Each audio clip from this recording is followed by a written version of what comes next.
All right. So next up we have Greg. Where's your talk title? This thing? Yeah. Excellent. We have Greg Skerman. He is accordingly a guest on the thing, but he also actually runs the meetup. So it's awesome to have Greg giving a talk. Always good to hear his wisdom. And you're going to be talking Going Small, Practical Guide to Working in Small Steps. I'm looking forward to this. Everyone, welcome Greg. G'day everyone. I'm Greg. Funny that. I'm the Director of Technology at iseekplant, so we're Australia's largest online construction marketplace. I'm just based around the corner here. And I'm also a team performance coach, so if anyone is interested in figuring out how to do some of this stuff and wants some of my time one-on-one, come and see me. Co-host of the Ripples FM podcast. We have 600 all-time downloads. It'd be great to see that go up a little bit. We talk to, I speak with Michael Dorindo. We talk to people who've put themselves out there in public and seen good things happen to them. You can find me on their socials and so on there. So last November, I spoke at Laracon in Sydney about 7 habits of a high-performing team. And since then, I've had a number of people and companies reach out to me and ask about how to go about implementing some of these habits. And specifically, the habit that always comes up is how do you actually work in small steps, which can be quite tricky. So tonight, I'm going to go through a few patterns and anti-patterns associated with working small, and hopefully you can take something away from it, tighten up your feedback loops, and start delivering value to customers regularly. So a bit of a small steps recap for those who haven't seen the talk. That's a link to G. Hill's blog series on many more much smaller steps. Really insightful. A lot of my current thinking about breaking work down comes from that series of blog posts. But basically, what a step is in this context is a period of unreadiness between two ready states. So most of us probably have an application running in production. Unfortunately, this doesn't really work for stuff that doesn't exist yet. There's a whole other sort of walking skeleton thing you have to get to. But let's assume you have some software running in production. We would consider that to be ready. And then you have some target condition that you want to take your software to. And when you reach that target condition, your application will again be ready. The step is the period of unreadiness that exists between those two states. And what we want to try and do is minimize the amount of time that we spend in that unready state. And working that way brings a whole bunch of benefits to us. We get feedback faster about the change that we're trying to make. So the unfortunate truth about building software, there's been a whole bunch of research into this across Microsoft and Amazon and all the huge Valley companies. It's not Fortitude Valley, but Silicon Valley companies. Is that 2 out of 3 well-thought, well-researched, good ideas end up producing 0 or negative value to the businesses that they're built in. So working in small steps allows us to get feedback about whether or not our great idea is on the right path so that we can abandon them if they're not, because most of the time we are going to be wrong. Like, it's horrible to think that if we could just figure out what the 1/3 was, we could spend 9 months of the year sitting on a beach in Tahiti drinking a cocktail out of a pineapple. So we can lean into the ideas that work by discovering whether we're on the right path. We can abandon things that aren't working, or we can pivot and change directions. And we want to try and do that as frequently as we can. So we can pivot faster when we learn. We also don't need to understand the entire solution up front. And this is really key, particularly for how we work at iseekplant. We often don't actually know what the thing we will ultimately end up being looks like. We have an idea, we have a North Star, we have something that we're moving towards, but we generally only need to know enough information to get started on 1 or 2 possible ways that we could implement that. It also makes making changes safer because the changes are smaller. It de-risks rollbacks because the size of a release is going to be effectively microscopic. And it has huge positive psychological benefits for the people who are working on the software. So if you're working in small steps, you get a huge endorphin rush when your stuff hits production and customers start using your thing. Great, feel really good. If you can do that 10 times a day, you can really motivate people to continue to push to get the idea out because they're seeing their hard work produce value quickly. It's way easier and cheaper to step back if you're on the wrong path because you haven't spent 6 months building a thing only to find out that no customers want to pay for it, which is really horrible when that happens. There's a lot less cognitive load. There's fewer spinning plates. You don't have a whole team trying to figure out all of the things that go together into some big comprehensive solution. You get more opportunities to be interrupted. So if something comes up and you need to change directions, you can stop what you're doing, not throw away all the value that you've already extracted from the problem you're trying to solve, and move on to something else that's more valuable for the business. And yeah, obviously safe reversals, rollbacks are a lot easier. So I'm going to quickly go through the obvious way of doing this, and this was the first way we tried to do this. And we'll go through why the obvious way has some problems. So the obvious way is to figure out the thing that you're going to build, figure out the entire thing that you're going to build, task the whole thing out in Jira. So just take your big sort of, we need a customer to be able to log on to internet banking and transfer money between clients and all that kind of stuff. That's the feature. Let's figure out every single micro step that's going to go into that and task the whole thing out. And then we split the work up across the team. So every individual gets one tiny piece of the puzzle to try and put together. And then as those pieces of work come in, try and integrate them back together. And once everything is done, we release it. So that actually achieves working in small steps. We can break a piece of work down almost infinitely to any size that we want, because we deliver code one line at a time. So that's the sort of smallest you can get to is one line of code equals one commit. This is often known as scatter gather. So you scatter the problem out across a team and you try and pull it all back together in the end. And it's a massive anti-pattern. The problem is you don't get feedback until you've got all the pieces back together. So you're actually no better off from a feedback standpoint than you were if you just worked in one giant blob. Pivoting is way harder because you don't know where all the pieces are at any given point in time. You might have pieces that are unrelated and the pieces in the middle that allow you to derive value from things that are being worked on haven't been done yet. So there's more things in flight and it's harder for you to get some value out the door if you need to change. And probably most critically, it relies on everyone being clear about the objective and how it's being implemented upfront and in total. So I don't know about anyone else, but a complicated problem I have trouble keeping in my head. Imagine trying to communicate the solution to that complicated problem to 10 people and have everybody all understand it exactly the way that I do at the same time. It's really, really tricky to do. So that's the way to probably not go about doing it. It is the obvious way of doing it. It's kind of the intuitive way of doing it. But the real way of doing it, or the way that we found that works to doing it, is a lot more fun and a lot more interesting. So the first thing you want to do is define a problem, not a solution. I think the worst thing you can do when you're at the start of trying to build something is jump straight to solutions. And as engineers, this is what we do. We see some shiny solution that we could implement. Often we try and fit a problem to that solution because we want to play with cool stuff. I'm getting laughs from the side from people who obviously clearly do this on a daily basis. Also, stakeholders in the business will do this as well. They will have a small inkling of a problem and then they will, in their heads, leap to a solution and then bring a solution to the engineering team and say, if you just implemented this exactly the way that I've shown it to you, we'll get great results. It can be really, really hard to resist the urge to do that.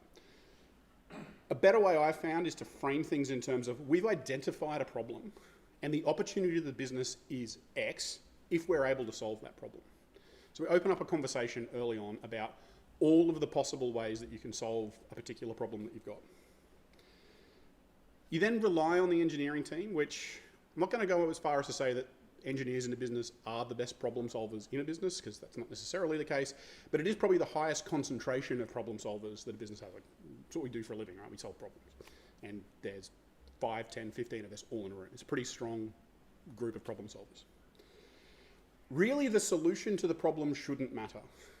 The outcome, the solving the problem ultimately matters. It doesn't really matter how you go about doing it. You might want to fence it a little bit.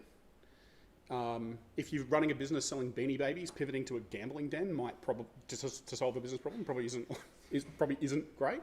So fencing it a little bit in terms of what in the solution space is allowable for your business, so that it aligns with what your business is trying to do and aligns to your business values is probably a good idea. The next step is to come up with just enough detail to start solving the problem. So actually the act of doing the implementation is where most of this discovery tends to happen. So just get enough information to get started and then work on it together. That first piece of detail should be sort of couched in terms of what is the smallest step we can take that will teach us more about whether or not we're solving the problem. So you're not even necessarily trying to get to the North Star in one step. You might actually take a bit of a sideways journey to add some analytics to your platform so that you can gather more information to shore up a hunch that somebody has. You might be looking at making some changes to your technology to enable you to move faster in a particular set of solutions that you could work on. But really what you're trying to do in those early stages is work on something that lets you learn more about the problem so that you can solve it over time. And then we just keep going through that loop. So once you've finished doing that first step, sit up, have a look around. Did the change that we make teach us more about the problem? Are we on the right track? If we're not on the right track, we may have spent, in our case at iseekplant, we probably spent 3 hours figuring out that we might not be on the right track. So the total amount, at that early stage, the worst case is we're going to throw 3 hours of work out. We're not going to throw 3 weeks of work out, just 3 small hours of work out. More than likely, you will be on track, but maybe not quite as aligned to it as you want. And it allows you to ask the question again, what's the next thing that we can do to solve, to learn more about the problem that we're trying to solve? And make these micro adjustments early so that we keep moving towards what our target condition is. The other thing is ask yourself whether the target condition has changed, and that happens more often than you would expect. So if you're working sort of in a traditional 2-week sprint kind of cycle, the number of times that I've seen the actual destination that we want to hit change in 2 weeks because of competitive forces in the industry that you're working in, or some new technology comes along that completely flips the thing that you're trying to build on its head. That happens pretty frequently. So every time you finish one of these steps, not only are you asking, what do I want to do to learn more about the thing I'm trying to solve, you also ask yourself, are we still solving a problem that's worth solving?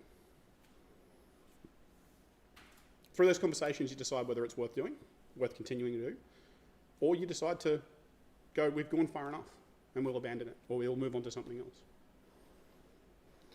So this is like an outcomes-focused approach to solution design. At every step, some unit of value is being delivered. That may not be customer value. It might be value to the business in terms of getting more intelligence about what's going on, or it might be value to your platform because you've had to make some refactorings that make it easier just to get around more generally. But at every step, you're unlocking some more learning, or you're getting a tangible piece of value within a subset of a solution that you can start putting in the hands of customers. The other thing is to work together. So this is to avoid the scattering effect that I was talking about with the scatter-gather approach. Everyone, or groups of subsets of people within a team, all work on the same thing at the same time. So we're really only working on one thing at a time. You may end up parallelizing work once you start really understanding what's going on. So as you can imagine, as you're moving on, say, a 6-month feature build, the further down that line you get, if you've stayed in the feature for that long, you may start to know enough where you can start dividing the work up and paralleling it. But early on, it's very much people talking a lot, people pairing a lot, and whole groups of people working on problems, so that everyone has the information about the immediate problem that's being solved in their heads, and none of the extraneous detail that sits around the outside. You then have a regular cadence of check-ins, and that can be multiple times per day. So that can be over Slack, that can be over video chat, that can be in person if you're in an office. If you are in an office, co-locate your team, put them in the same pod so that you can just spin your chair around and say, hey, I've done this thing. What do we reckon? Should we keep going in that direction? Yeah. This is another really, really cool strategy. It's some deep Kent Beck wisdom. It comes from, he's working on a book at the moment called Thinkies, which are, can't quite remember how he refers to them. They're effectively small language tricks that allow you to generate ideas. And half in half is one of them. So let's say you've got a big change that you want to make. You know roughly that change is going to take 6 months to implement the whole thing. You can ask yourself the question, if you only had half the time, which half of it would you want? And because it's Kent Beck, and if anyone knows anything about Kent Beck, the whole thing's fractal. So once you've got your little 3-month chunk, you then ask the same question. You want to deliver this in 3 months, you've only got 6 weeks. Which half of it do you want? And you can keep dividing that until you get down to the cycle time that you're interested in. And this becomes a sorting algorithm for figuring out the highest priority thing that you should be working on. You can actually take this all the way down to like minutes if you were that insane. You then work on the highest priority thing through doing this process, and once you've finished working on that, you actually go through and do the whole exercise again. Because through that learning, you may discover that the next step actually exists in the sort of 3 months that you threw out at the very beginning. This can be pretty quick to do though. So you just talk about what's left and say, okay, well, we've only got 5 weeks left. How much can we do in 2.5 weeks? How much can we do in 5 weeks? And so on and so forth.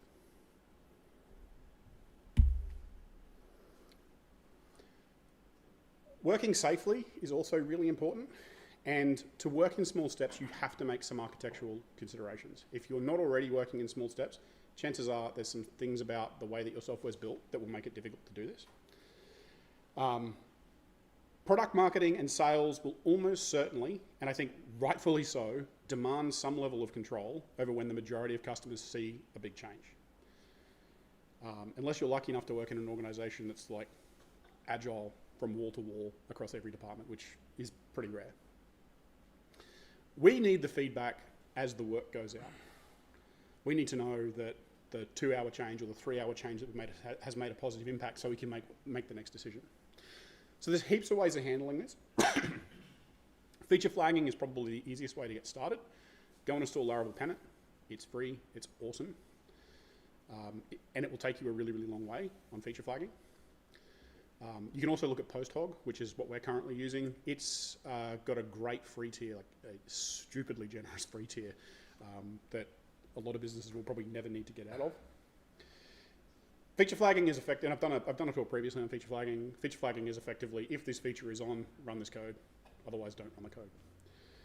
It is easy to get started with. It can be a bit of a trap because if you're not careful, you end up building all of this stuff behind a feature flag and not getting the feedback on it, which then kind of puts you back into the bucket of why are we bothering with the small steps when we're not learning about anything for 6 months. What you can do with feature flagging, though, is release all of your changes to select groups of people.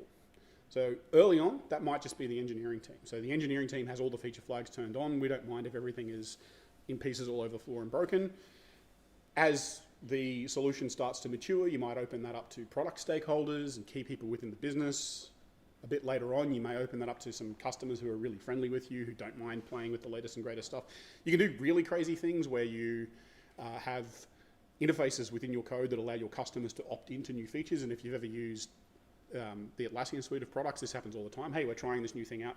I think AWS do it as well. We're trying a new dashboard. Do you want to see what the new dashboard looks like? You're opting into a feature flag when you do that. And you can implement that kind of thing relatively easily, if that makes sense. Another way of doing it is dark launching, which is where you send everything into production. And in a Laravel sense, that would mean you have a route to a controller that has your new feature sitting on it, or an alternative controller for an existing feature that you can get to, but you don't link to it. You lock it away from robots, so robots.txt, so that browsers can't find it, search engines can't find it. You don't link to it internally, you just know what the URL is. You can even go so far as making the URL completely unguessable.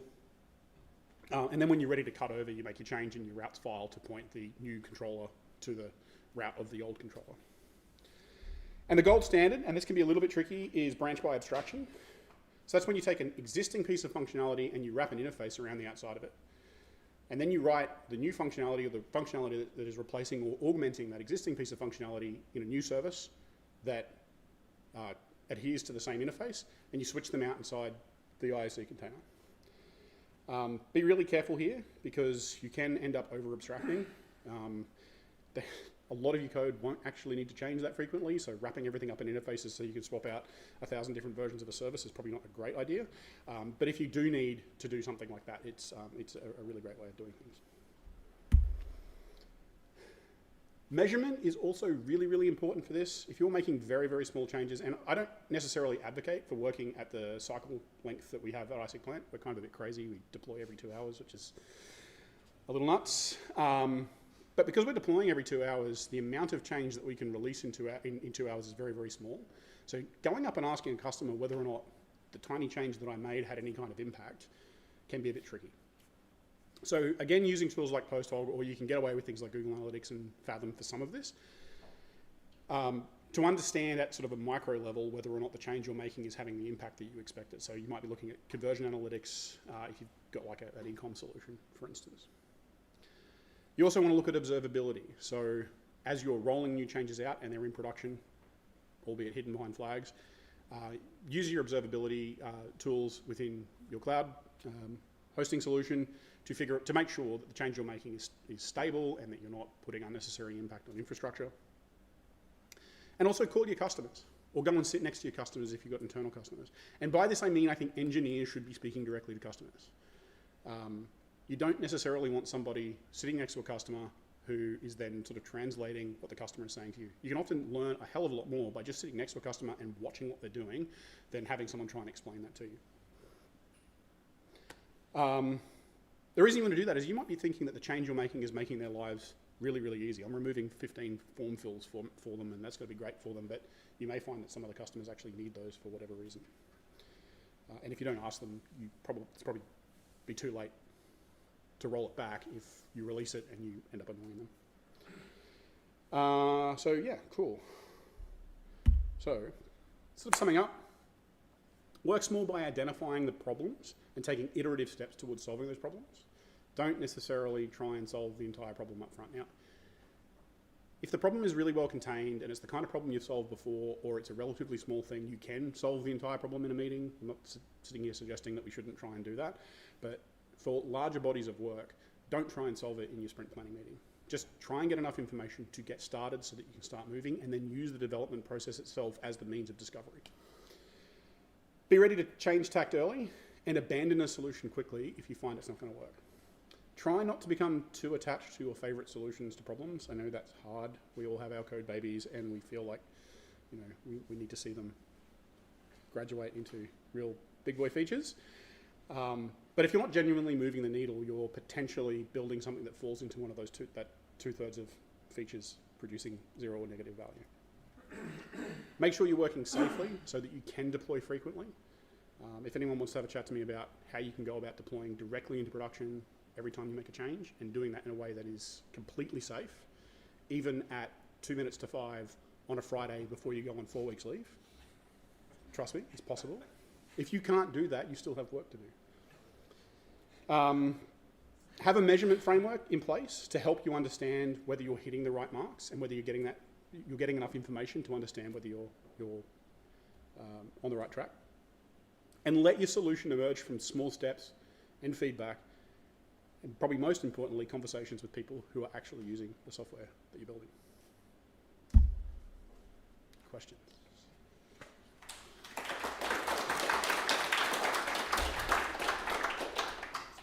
How do you find the support stream,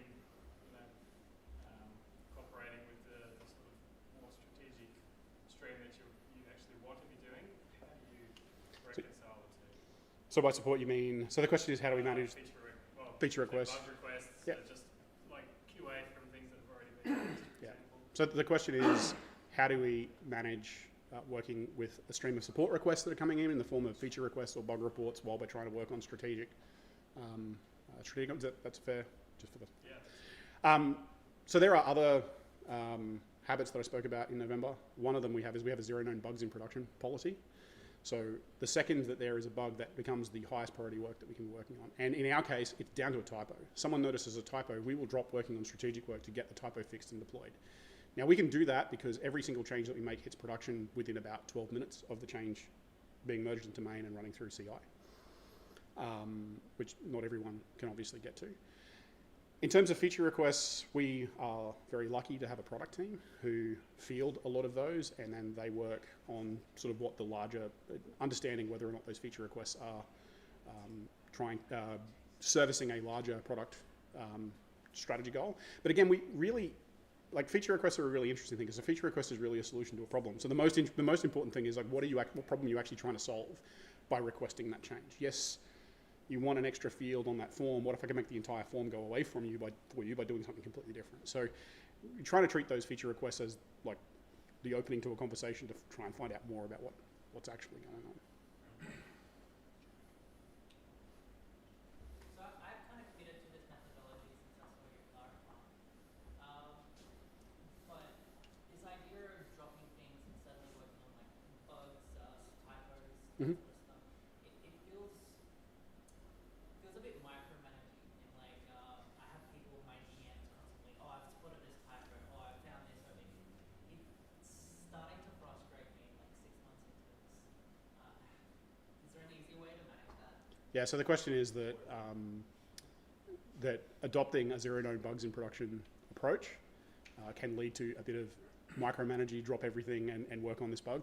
I think, and I spoke a little bit about this in November, deciding what is actually a bug and whether you're going to fix it is a conversation you need to have with the business. I know plenty of businesses who won't fix obscure CSS problems or won't fix typos because they don't think it's worth their time.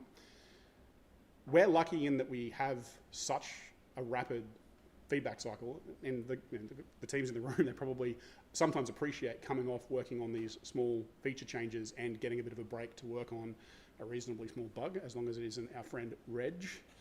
So a reg is a bug that wipes people out. There's like some internal mythology around this, but a reg is a bug that will come along and wipe you out for 3 weeks. So work with the business to actually determine what bugs you will actually solve. And it is okay if somebody logs a bug and the business has decided that it doesn't meet the bar for you dropping everything and working on it. And then you just close it and say, sorry, I won't fix it. Now, if it is truly a bug, it will keep coming back, and it may at some point rise to the level that you might go and work on it. You may even classify it as something else. You may decide to have a different ticket called typos, for argument's sake, and you just put them all in a box and then once every month go through and just blitz them all out. It shouldn't necessarily be something that does cause that level of frustration. The other thing too is to make sure that you have a really good reporting process. We won't let people get in our DMs and report a bug. Our immediate response will be, have you logged a bug? And if it's not logged in our bug tracking system, we don't look at it. We're not interested in shoulder taps. We're not interested in people interrupting us. The only way to get the work done is to put it into a bug backlog. And then we will decide when we come off working on one of these small cycles to go and have a look at what's in the bug backlog. So we're kind of controlling when we're being interrupted by doing that. So there's a couple of strategies. Happy to go and talk you through. Yeah, and look, every bug tracking tool out there has either APIs that you can hook into that will allow you to write stuff into a backlog, or outright has a form that you can just embed in a page that they can click on and do their thing. If you make them use Jira, they won't submit any bugs at all. Hey, we make them use Jira.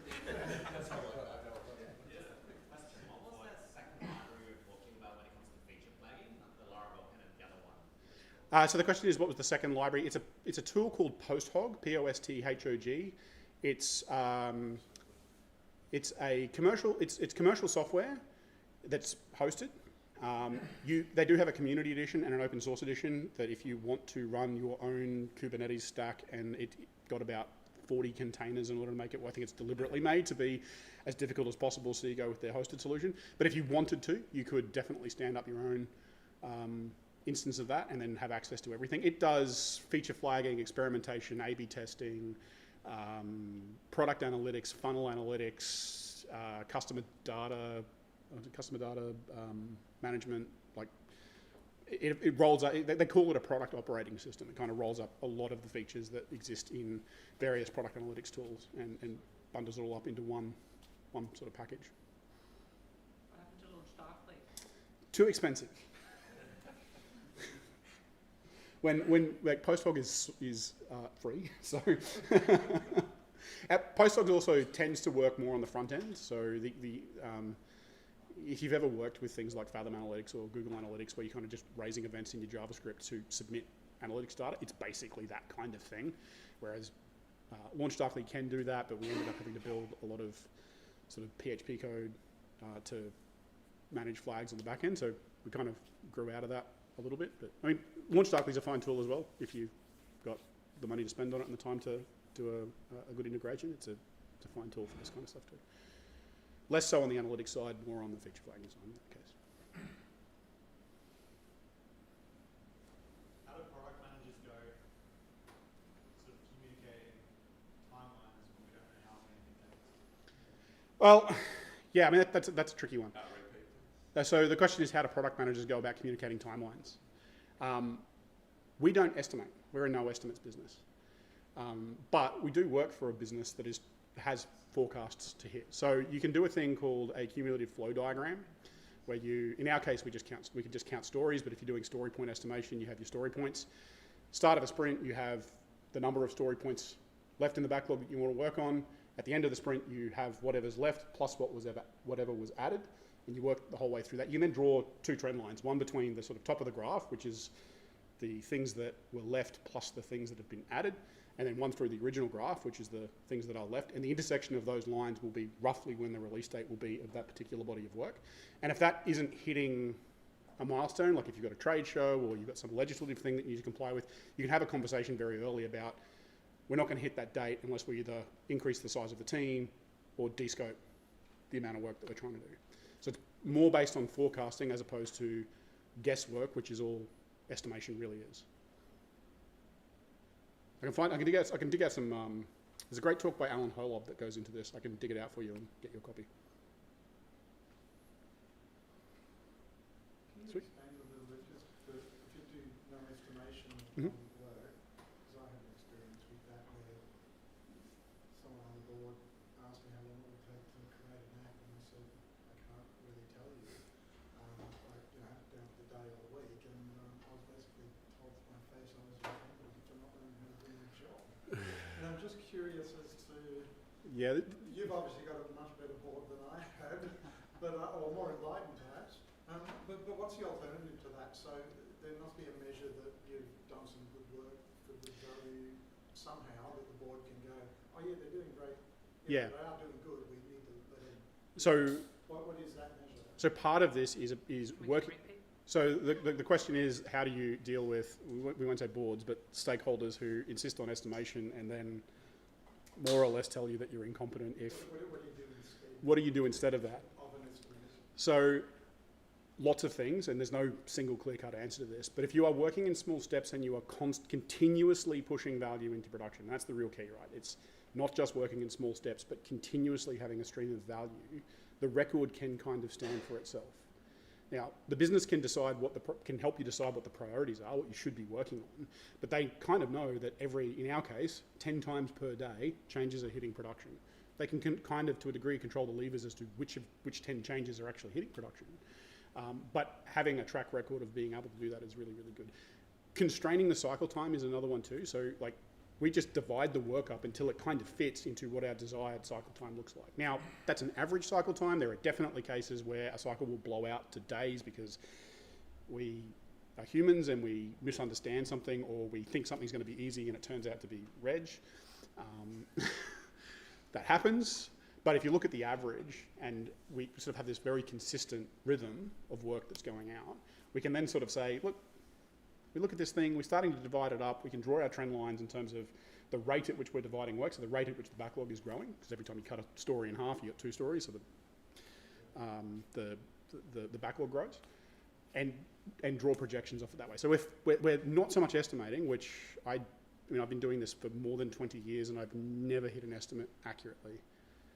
Even ones that I've sandbagged, I've never seen. A bit longer, mate, I've never seen it. Yeah, because it is pure guesswork, right? I actually helped someone doing a PhD at Queensland Uni one time who was devising a system where you would count all these various variables and people and everything, and it would come up with a magic number of how many lines of code and how long it was going to take a certain set of people to write.